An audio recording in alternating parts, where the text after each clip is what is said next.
Phobia being the death, the fear of cancer and fear of death. And it really, really hit hard. And for no reason at all. I still can't explain it. It just did. And for many, many nights, for a couple of months, I really thought I was going to die. This is it. I have brain cancer.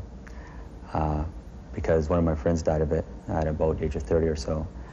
Another gentleman was a friend of mine, the ambassador of Portugal here in Ottawa, also died of cancer.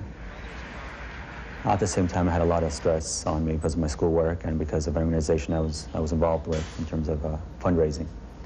But basically, it was the death of those two people that affected me, and I think brought about this change in my mental state, which I never, ever, ever expected to happen to me.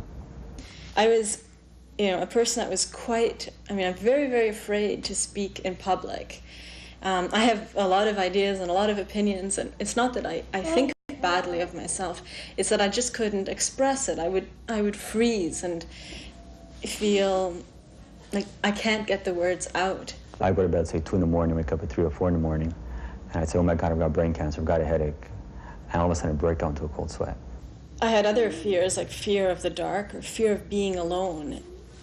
And that would be terrible because I would be so dependent on other people to stay with me so that I wouldn't go into this crisis. I began to feel afraid of the dark, and I guess, in general, basically shadows on walls. I would just sit in a chair and I'd hear a noise, and then suddenly I was sure, that's it. Somebody's going to come and kill me, something's going to happen. And I've lived with that for most of my life. When I used to go to my girlfriend's place, I was always, what's the word? I guess I was always nervous, edgy. Once he even had to be rushed to the hospital. He called the ambulance to go to the hospital because he almost passed out. And I knew I needed help.